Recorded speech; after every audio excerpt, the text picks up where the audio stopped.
Here we go again.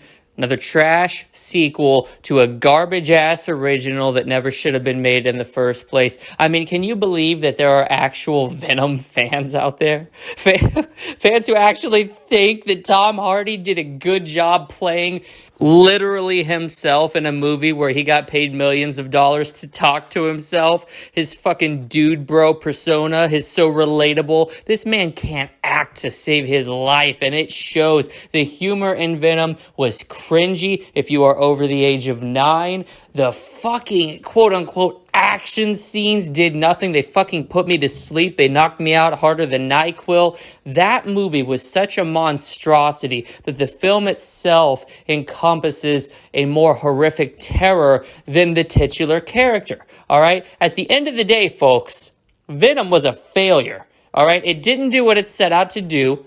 The core audience who swears by it are a bunch of 8 and 9-year-olds who think this edgy shit is cool, when in actuality, it belongs in the past, back with the other 2001 superhero films encompassing what they thought was cool back then. And to dump a sequel on us now, of all time. People need hope, man. There's still a whole lot of turmoil going on in the world, a lot of sadness, a lot of depression. And what do these fucks over at Sony do to distract us with quote-unquote great entertainment? They shit out another Venom sequel, continued to be helmed by the masterful art of act with the emotional range of a fucking piece of celery, Tom Hardy in the lead role, and a plot that's even worse than the original. Venom Let There Be Carnage?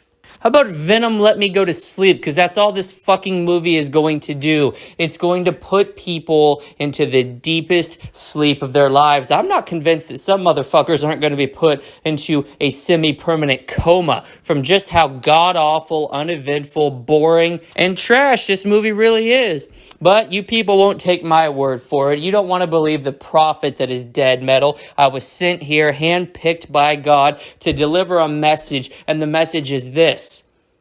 O Father, who art thou in heaven, it is time for another flood.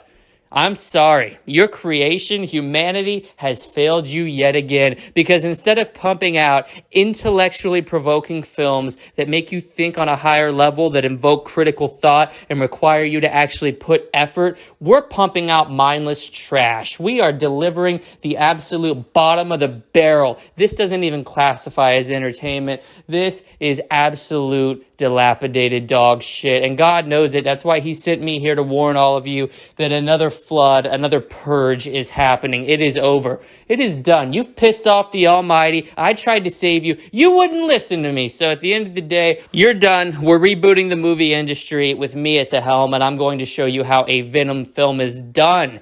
First order of business, ladies and gentlemen, we are kicking that fucking scumbag Tom Hardy to the side, and I'm also going to sue him for back pay. He never should have been paid for quote-unquote acting as himself and talking to himself in 2 films. I'm going to get mine. You damn sure know I'm going to get my money. And then we're going to cast a man who's already proven himself as Venom in a fucking classic movie known as Spider-Man 3. Topher Grace leading the headlines. He is our leading man, and he will deliver us a Venom film of biblical proportions. This man can do no wrong. I followed his career. Quite frankly, were he in front of me, I would get on my knees and give him the best 15 seconds of his life, because he has brought me so much joy, so much light in my life. He's brought meaning to my life. And if you think that overzealous little troll, Tom Hardy, put forth a more impressive performance than Topher Grace did back in 2007, you're not only a fool, you're not only a knuckle-dragging Neanderthal, but you're detrimental to society because you're willingly promoting lies. Eddie Brock is not Tom Hardy walking around with his fucking jacket, talking to himself, acting all scared. Sam Raimi knew that, And he didn't even want to put Venom in Spider-Man 3. Topher Grace knew that, and he gave us a godlike performance that was robbed at the Oscars. What Tom Hardy gave us was a half-assed performance because he knew he was getting a paycheck. At the end of the day, ladies and gentlemen, don't continue to fund absolute trash like this. Put your money towards films that are worthwhile, towards films that will actually stimulate you intellectually and promote positive intelligence growth in this community, which we are grossly missing. But hey, I'm a realist. I expect to wake up the day after the opening weekend of Venom Let There Be Carnage to see that even more people have willingly given scumbag Sony more money so they can see a half-assed Eddie Brock, played by the worst actor of our generation, Tom Hardy, jump up and down on the screen, cooking breakfast with Venom and making shitty jokes about eating the clerk of a gas station. I mean, that's just apparently that's what passes for good cinema and funny humor in 2021. You clowns are absolutely pathetic, man. Don't fund this garbage and start making positive changes in your lives.